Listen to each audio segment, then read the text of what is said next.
A continuación vamos a ver el capítulo 1, que es repaso de principios elementales. En particular en esta clase vamos a ver los primeros dos subtemas, que es mecánica de una partícula y de un sistema de partículas. Eh, la dinámica de una partícula. Básicamente sabemos que la mecánica newtoniana se divide en dos, en la cinemática y en la dinámica.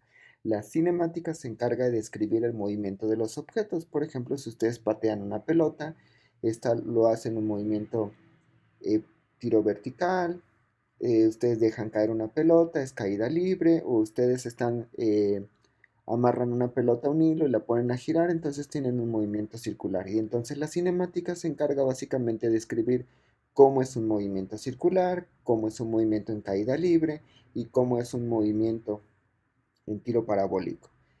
Sin embargo, la cinemática nunca se preocupa en por qué es que se están moviendo los objetos, es decir, por qué es un tiro parabólico, o sea, qué propició que fuera un tiro parabólico, qué propició que fuera una caída libre, qué propició que ahora sea un movimiento circular, ¿sí?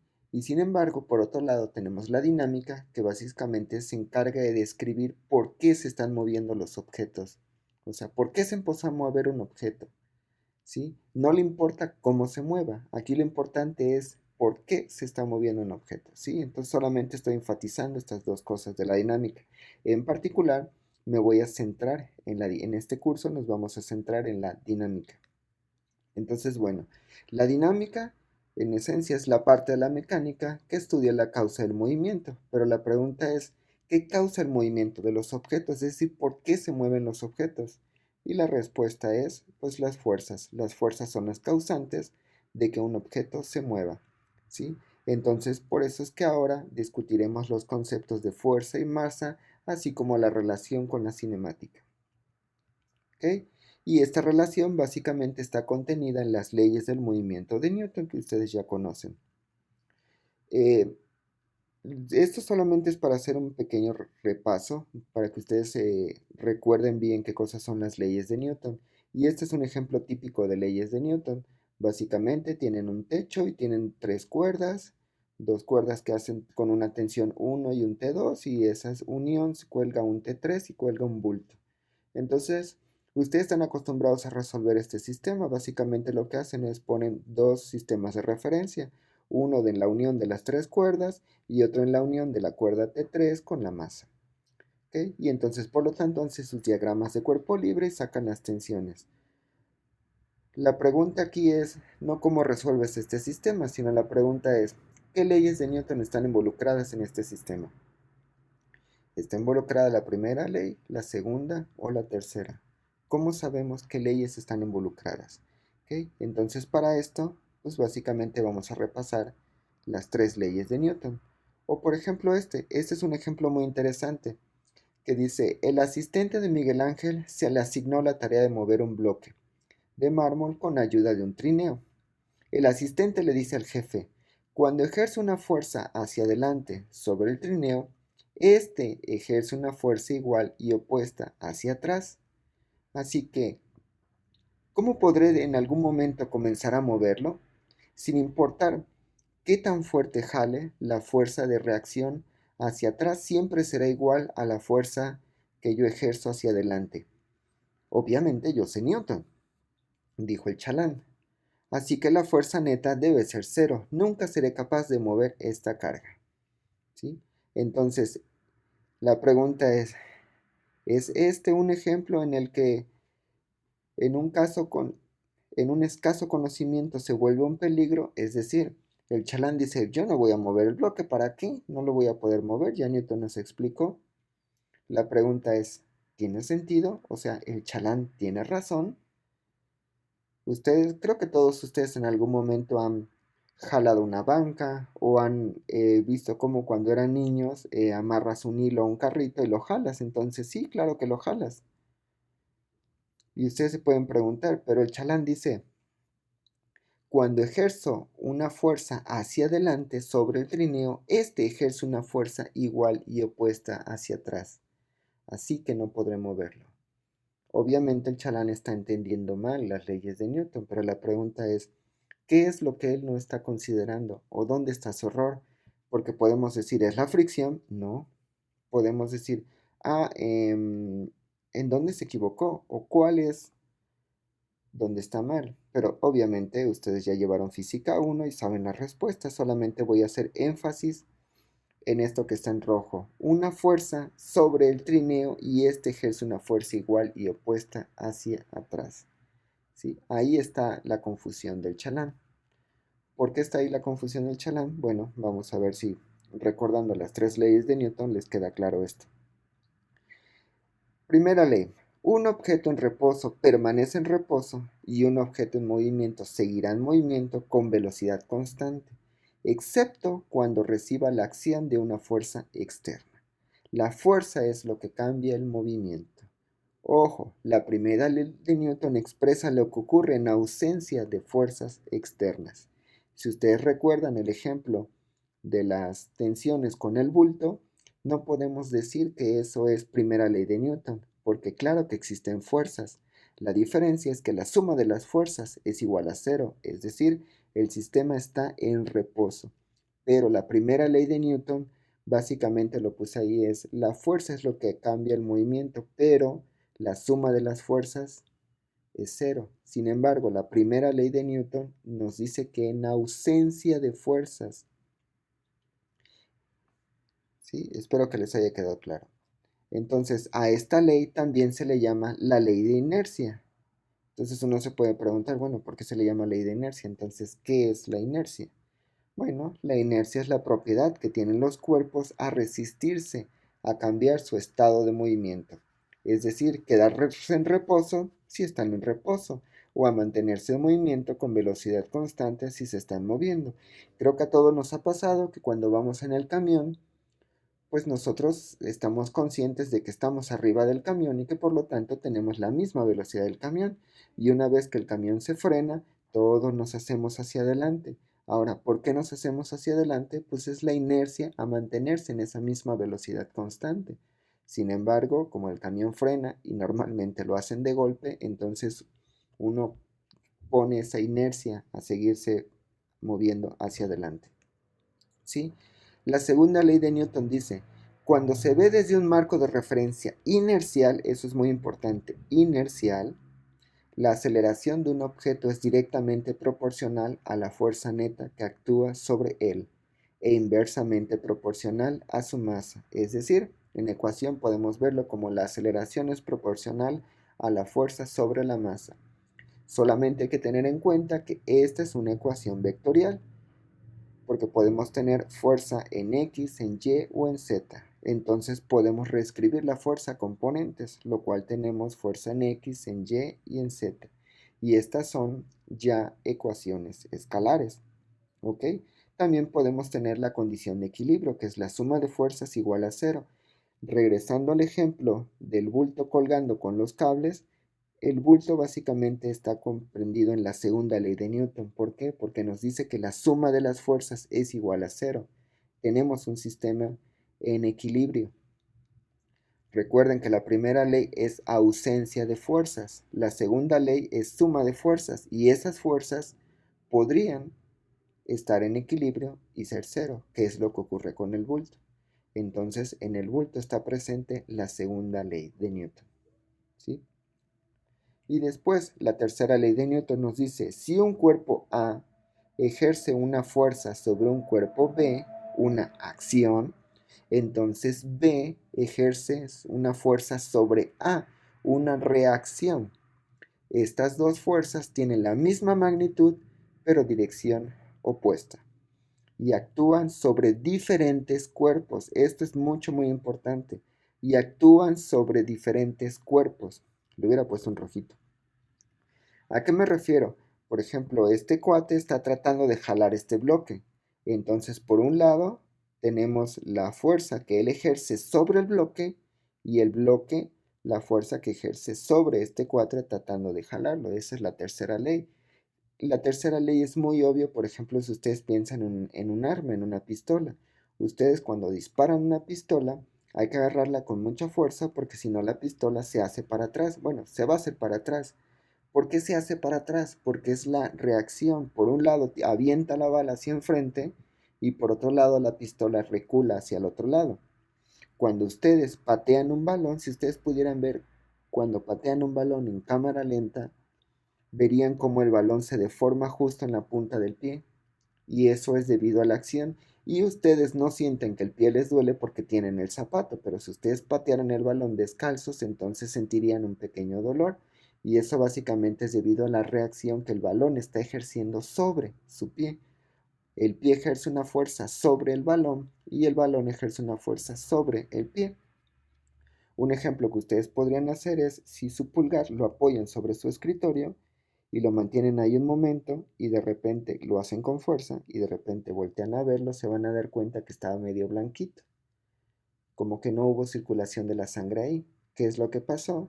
En realidad ustedes están ejerciendo una fuerza sobre la mesa y la mesa ejerció una fuerza sobre ustedes, dejándoles el dedo chato y blanquito. ¿Sí? Y entonces uno piensa, bueno, ok, ¿cómo puedo regresar al ejemplo de Miguel Ángel? ¿Cómo podemos ver esto en el ejemplo de Miguel Ángel? Si nosotros regresamos, básicamente lo voy a poner en rojo. Dice, cuando ejerzo una fuerza hacia adelante sobre el trineo, ahí está bien, dice o sea, el trineo ejerce una fuerza igual y opuesta hacia atrás. El argumento del chalán está mal. ¿Por qué está mal? Porque dice, cuando ejerzo una fuerza hacia adelante sobre el trineo, dice, ejerce una fuerza igual. O sea, está hablando del mismo objeto, el mismo trineo, y así no es la tercera ley de Newton. Debería ser, cuando ejerzo una fuerza sobre el trineo ejerce una fuerza sobre mí. ¿Sí? Dos objetos diferentes. ¿Okay? Entonces, la tercera ley de Newton, acción y reacción, no solamente es, sí, a toda acción corresponde una reacción, no, hay que tener muy presente que son dos objetos diferentes. El chalán ejerce una fuerza sobre el trineo y el trineo ejerce una fuerza sobre el chalán. ¿Sí? Además hay que también tener presente que cuando nosotros analizamos este sistema, por ejemplo, si ustedes tuvieran el bloquecito moviéndose y les interesaría saber la fuerza con la cual o la aceleración o la velocidad que tiene el trineo, entonces ustedes hacen un diagrama de cuerpo libre y lo montan sobre el trineo. Pero en el diagrama de cuerpo libre solamente se consideran las fuerzas que actúan sobre el objeto. En este caso es la fuerza de fricción y la fuerza del chalán.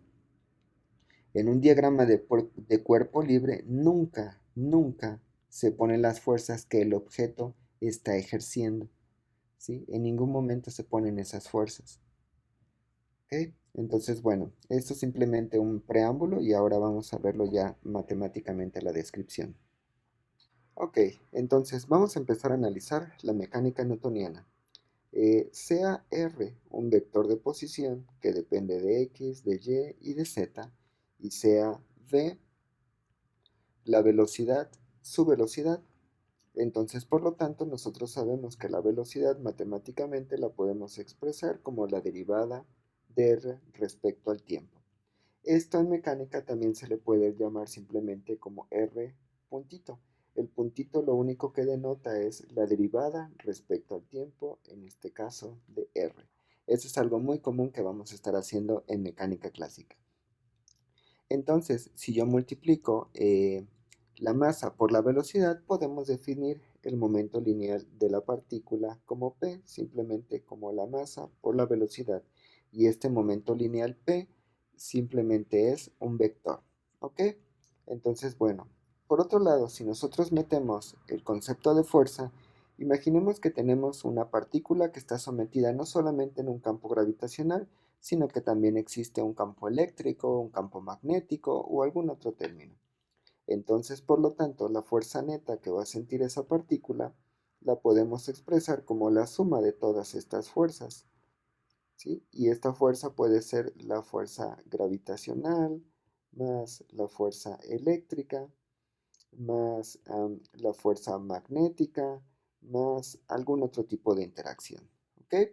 Entonces, nosotros también recordemos que podemos entonces expresar la fuerza como la derivada del momento lineal respecto del tiempo. Cuando abrimos esto, si consideramos que la masa es constante, Entonces, por lo tanto, esto lo puedo ver como la derivada de la masa, perdón, la masa por la derivada de la velocidad en el tiempo, que sabemos que es la aceleración. Entonces, esto me da masa por aceleración, ¿ok? Es mucho más rico ver la segunda ley de Newton como la fuerza es igual a la derivada del momento. Bueno, entonces, si yo hago nuevamente toda esta deducción de la fuerza, entonces sabemos que la fuerza es simplemente P puntito. Si abrimos la definición de P punto, entonces sabemos que es masa por velocidad. Si la masa está variando, entonces esto se convierte en una derivada de producto, que básicamente es. Y finalmente, yo puedo reescribir otra vez la velocidad como la derivada de la posición. Entonces, por lo tanto, podemos escribir esto como. Entonces, reordenando, nosotros podemos pasar a la fuerza de este otro lado. Entonces, por lo tanto, podemos tener. Si consideramos que la masa es constante, entonces este término se va y lo que nosotros tenemos al final del día simplemente es la derivada de r en t menos f igual a cero. ¿A qué quiero llegar con esto? Quiero llegar explícitamente a que ustedes se den cuenta que la segunda ley de Newton en realidad es una ecuación diferencial de segundo orden. Porque es una ecuación diferencial de segundo orden. Cuando ustedes resuelven esta ecuación diferencial, entonces lo que van a tener es un r de t, es decir, van a obtener la posición de la partícula. Y si ustedes tienen la posición de la partícula, la derivan y obtienen su velocidad, la derivan y obtienen su aceleración. Entonces, si ustedes ven aquí esta ecuación, esto simplemente es la dinámica de la partícula, es decir, es la segunda ley de Newton, pero considerando solamente la parte dinámica. Si ustedes están interesados en determinar la cinemática, lo único que tienen que hacer es resolver la ecuación diferencial y van a saber dónde está y cómo se está moviendo. Entonces, por eso es muy importante que les quede claro que en realidad escondido en la segunda ley de Newton está implícitamente una ecuación diferencial de segundo orden. En mecánica, básicamente, tenemos tres teoremas, que es el teorema de momento lineal, el teorema de momento angular y la conservación de la energía. ¿Ok? Entonces, lo que voy a hacer básicamente es obtener estos teoremas, pero ahora en términos de estas derivadas. Entonces, nosotros, ¿qué pasa si la fuerza es cero? ¿Qué pasa si la fuerza es cero en un sistema? Por ejemplo, el que acabo de hacer. Entonces, como la fuerza es cero, nosotros sabemos que la fuerza es igual a la derivada del momento en el tiempo. ¿Sí? Lo que había puesto hace rato como P punto. Pero si esto es cero, entonces por lo tanto dp en dt es igual a cero. Y la derivada, todos ustedes saben que la derivada de una constante es cero. Entonces esto lo que implica es que P es una constante. Si y solo si la fuerza vale cero. Entonces esto se le conoce como el teorema el teorema o la conservación del momento lineal. Si la fuerza es igual a cero, entonces el momento lineal se conserva. Solamente hay que tener cuidado aquí porque esta expresión que puse aquí es vectorial. Eso significa que yo puedo tener la fuerza en X, la fuerza en Y, la fuerza en Z y por lo tanto voy a tener el correspondiente momento en X, momento en Y y momento en Z. Entonces, si la fuerza en X es cero, obviamente se conserva el momento en X. Si la fuerza en Y es cero, se conserva solo el momento en Y así sucesivamente. Por otro lado, nosotros sabemos que el momento angular lo podemos definir, bueno, está definido como R cruz P, ¿sí? Pero también sabemos que el torque normalmente ustedes están acostumbrados a llamarle tau, pero en mecánica se le llama n. Entonces sabemos que el torque simplemente es R cruz F. ¿Ok? Ahora, si partimos del torque, entonces nosotros sabemos que n es igual a R cruz F, pero F habíamos quedado que era la derivada de la fuerza respecto al tiempo, del momento respecto al tiempo, entonces lo podemos escribir así, ¿ok? Entonces, ¿esto a qué es igual? Yo puedo pegarle la derivada y hacer una derivada de producto, es decir, yo puedo hacer D en dt de R cruz P, en este caso sería la derivada del primero, producto cruz el P, más el R cruz de P. Entonces lo que tengo que hacer es restarle el primer término, ¿sí? Esto es simplemente una derivada de producto, lo que está entre paréntesis. Entonces necesito restarle el dr en dt cruz P. Y entonces, por lo tanto, esta expresión ya es válida, ¿sí? Ok, si continuamos, entonces recordemos que R cruz P ya habíamos visto que era el momento angular, entonces lo puedo sustituir. Entonces lo único que voy a tener es que es dl en dt menos, pero este dr en dt en realidad es la velocidad. Entonces esto lo puedo poner como la velocidad cruz y P sabemos que es masa por velocidad. Entonces lo podemos poner así. Sin embargo, si yo analizo este término, como la masa es un escalar, entonces yo puedo poner la masa por la velocidad cruz, la velocidad. Y ustedes saben que el producto cruz del mismo vector simplemente es cero. Entonces, por lo tanto, nosotros podemos definir el torque como la derivada del momento angular respecto del tiempo. Y nos podemos volver a preguntar lo mismo. ¿Qué pasa si el torque es cero? Entonces, si el torque es cero, pues básicamente lo que tenemos es que si n es igual a cero, entonces por lo tanto dl en dt es igual a cero.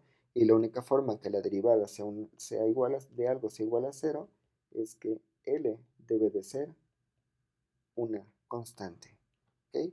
Entonces, por lo tanto, si el torque es igual a cero, se conserva el momento angular.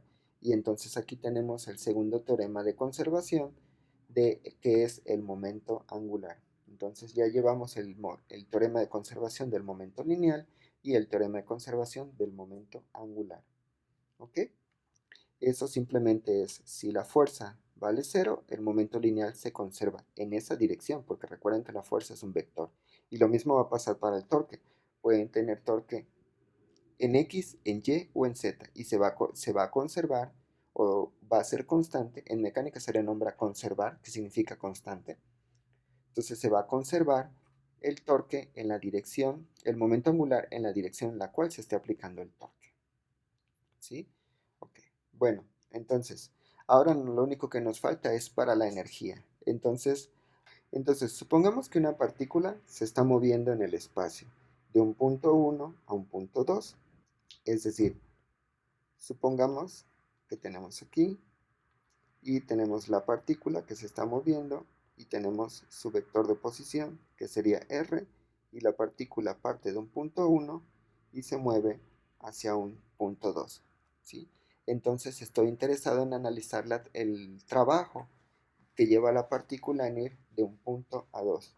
Entonces sabemos que el trabajo en ir de 1 a 2, pues el trabajo simplemente está definido como la integral de 1 a 2 de la fuerza por el desplazamiento, ¿sí?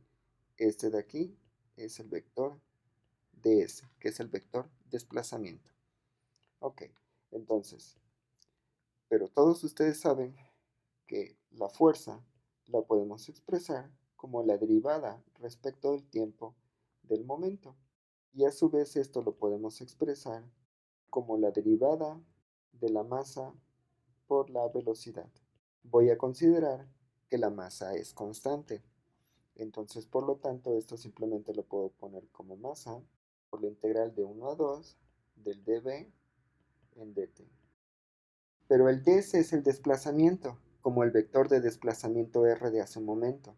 Eso significa que, por lo tanto, la velocidad es igual a ds en dt, donde ese es el desplazamiento. Si yo despejo a ds, entonces me va a quedar que ds es igual a v por dt. Y entonces este ds lo puedo intercambiar por este. Entonces, por lo tanto, voy a tener la masa por la integral de 1 a 2 de el dV en dt por el v dt. Entonces, ojo aquí, yo no puedo cancelar las diferenciales, el dt con el dt, porque implícitamente aquí hay un producto punto. Esto se puede cancelar si, solo si son escalares, es decir, yo puedo tener, por decir algo, dv en dt por, no sé, un a dt, entonces este con este sí se cancelan. Pero en este caso hay un producto punto y por lo tanto yo no puedo cancelarlos directamente. ¿Sí? Pero si se fijan, tengo la derivada de la velocidad por la velocidad. Entonces, esto me suena como que hay implícitamente una derivada del producto. ¿A qué me refiero? Analicemos la derivada cuadrada de la velocidad respecto del tiempo. Entonces, en realidad, esto lo puedo ver como... Y esto es una derivada del producto, que básicamente es... Por lo tanto, yo lo que puedo hacer simplemente es decir, bueno, esto es un producto punto, pero no son escalares. En realidad es un producto punto, pero el producto punto no importa si ustedes hacen a.b por b.a. Entonces, esto es como si yo tuviera dos veces el b punto de v en dt. Si este 2 lo mando del otro lado, entonces lo que me queda es un medio. Y si yo comparo esta expresión con esta de aquí, me doy cuenta que es lo mismo. Entonces puedo sustituir esta expresión que está en la integral simplemente por esta que está acá. Entonces, por lo tanto, el trabajo en ir de 1 a 2, de 1 a 2, de ahora va a ser, aquí está la masa, aquí está un medio, va a ser dv cuadrada en dt, aquí me faltó producto, entonces ya no va a existir ese producto punto porque ya está implícito aquí, entonces simplemente por dt, ¿ok? Ahora sí, los diferenciales del tiempo se pueden cancelar porque ya no hay un producto de punto ahí en medio, entonces esto es la masa por la integral de 1 a 2 del dv cuadrada, ¿ok? Si nosotros integramos esto, y me comí el en medio, ahí está. Entonces, si nosotros integramos esto, pues lo que voy a tener es la masa sobre 2 por la velocidad al cuadrado en 1 y 2, que esto lo podemos ver. Entonces, definimos a T igual a un medio de mv cuadrada como la energía cinética. Entonces, por lo tanto, el trabajo de 1 a 2 simplemente lo puedo escribir como el T2 menos. Entonces, por lo tanto, podemos definir como la fuerza y el sistema se dice ser conservativo si y solo si el campo de fuerzas F es tal que el trabajo en ir de 1 a 2 es el mismo para cualquier trayectoria físicamente posible entre 1 y 2. ¿A qué me refiero explícitamente con esto? Lo que pasa es que ustedes están muy acostumbrados a decir que el trabajo de una trayectoria cerrada es cero, ¿ok? Pero esto solamente es válido si y solo si la fuerza es conservativa, ¿ok? Por eso les vuelvo a repetir, la fuerza y el sistema se dicen ser conservativos si el campo de fuerzas es tal que el trabajo es el mismo para cualquier trayectoria físicamente posible en el de 1 a 2. Recuerden que el trabajo no depende de la trayectoria, ¿sí? Y eso solamente vale cero si y solo si la fuerza es conservativa. Entonces, bueno, aquí tenemos el teorema de conservación para la energía cinética. Ahora, para la energía potencial, nosotros sabemos que este sí con doble I significa sí y solo sí. Entonces, sí y solo sí la fuerza es conservativa, entonces por lo tanto podemos decir que la fuerza la podemos obtener como el gradiente de un potencial. Esto solamente sí, solo sí, la fuerza es conservativa. Entonces, si yo vuelvo a calcular el trabajo, si yo estoy interesado nuevamente en calcular el trabajo de 1 a 2 de la partícula, pero en lugar de escribir a la fuerza como la derivada del momento, lo escribo en términos del gradiente del potencial, voy a analizar este término. Cuando analizamos este término, recordemos que el gradiente en general es la derivada de respecto de la posición. Esto nosotros lo podemos poner como menos la parcial del potencial. Y dado que estamos trabajando la posición como ds, le voy a poner parcial en SI. ¿Okay? Donde está SI, pues sería el SI gorrito. ¿Sí? Punto ds. ¿Okay? Aquí voy a hacer un pequeño paréntesis. Recuerden que este gradiente en coordenadas, por ejemplo, cartesianas, se define como la parcial respecto de x en y más la parcial respecto de y en j más la parcial respecto de z en k. ¿Sí? O también nosotros podemos escribir en lugar de y gorrito, j gorrito y y gorrito, podemos poner x gorrito, y gorrito, o sea, lo puedo escribir así, x en x gorro más y en y gorro más z en z gorro. ¿Ok? ¿Qué es lo que estoy tratando de hacer aquí con este delta xy? Donde este si en realidad es el s en x, o sea, el x gorro más el s en y, o sea, el y gorro más el s en z, o sea, el z gorro, y a su vez el i gorro, el y gorro y el k, el i gorro, el j gorro y el k gorro. ¿Okay? Y también ustedes saben que un vector r lo podemos, bueno, el vector unitario r está definido como r sobre la magnitud de r. ¿Sí? Si yo despejo esto, entonces podría poner r gorro por r va a ser igual a r vector, donde le quité el módulo. Bueno, el módulo en realidad me lo estoy comiendo, pero ahí está implícitamente. ¿Sí? Lo mismo puedo hacer con este ds. Entonces, por lo tanto, esto lo puedo expresar simplemente como menos la parcial de b de SI por el SI gorro, producto punto. Como estoy trabajando un DS, entonces esto me va a quedar el SI por el DS, que es un escalar. ¿Ok? Y ustedes saben que el producto punto con el mismo, pues es 1. Entonces esto simplemente lo puedo escribir como dB en parcial de S, ds. Entonces, por lo tanto, en lugar de escribir esta expresión que está aquí, la puedo reescribir simplemente como esta expresión que está acá. El trabajo en ir de 1 a 2 va a ser menos la integral de 1 a 2 de la parcial del potencial por el ds, ¿sí? Y entonces aquí sí puedo cancelar las diferenciales. De hecho, un paréntesis aquí. Desde este momento que hice aquí, que cancelé estas, esto ya colapsó y esto ya no es parcial. Esto debería ser derivada total. ¿Ok? Y lo mismo aquí. Esto es dB en ds por el ds.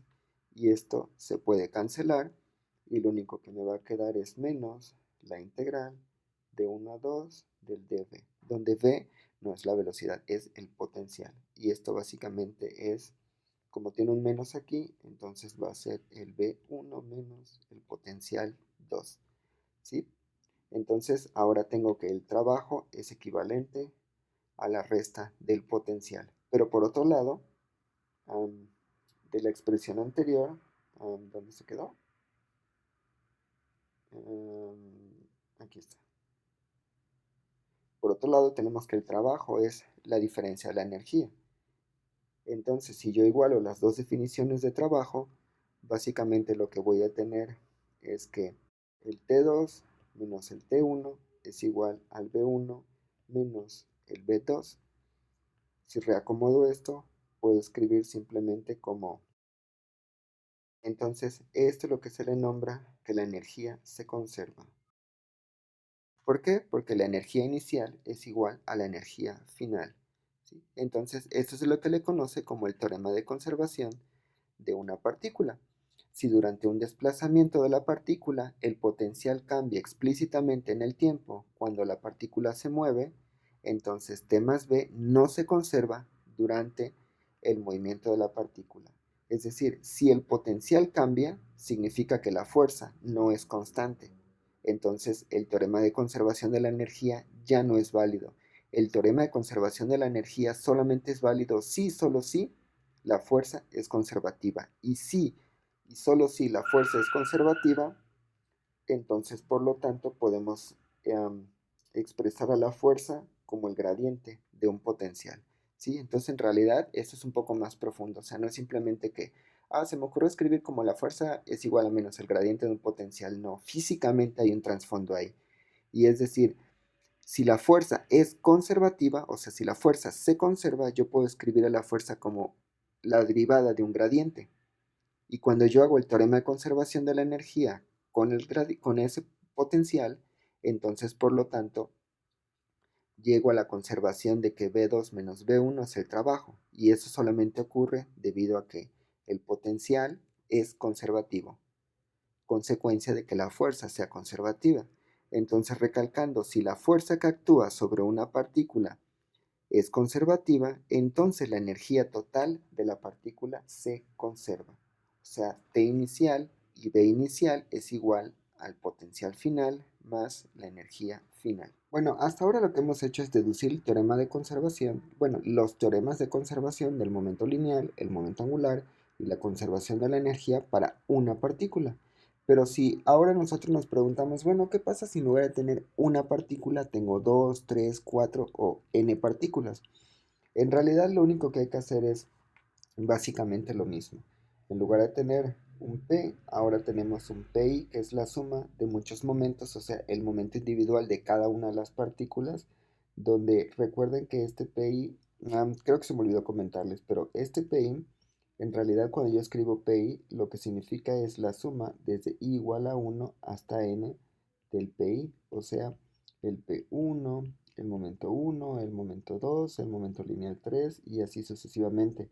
Esta notación es equivalente a esta otra notación que se le conoce como la notación de Einstein, donde Einstein básicamente dice, bueno, pero si estás sumando sobre todas las partículas, pues simplemente ponle el subíndice i, donde i lo que significa es de 1 hasta n. Entonces es una forma abreviada de escribir y no escribir la suma, ahí explícitamente. Ok, bueno, entonces regresando.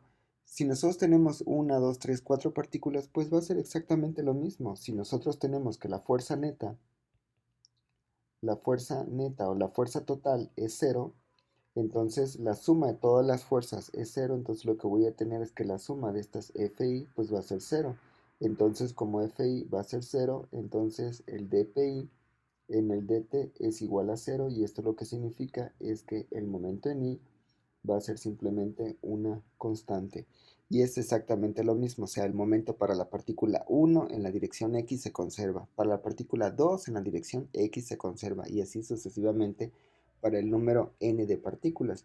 Es decir, estos teoremas de conservación son válidos para una, dos, tres o la enésima partícula. De hecho, si ustedes gustan, pueden ver el Goldstein y sería un buen ejercicio que rehicieran otra vez estos teoremas simplemente pegándole la suma y hacer ahora para todas las partículas y ver que los teoremas de conservación son válidos. Esto es muy importante porque no solamente podemos considerar una o dos o tres partículas, independientemente cuántas partículas consideremos, los teoremas de conservación son válidos desde una hasta n partícula, conservación del momento lineal, el conservación del momento angular y la conservación de la energía.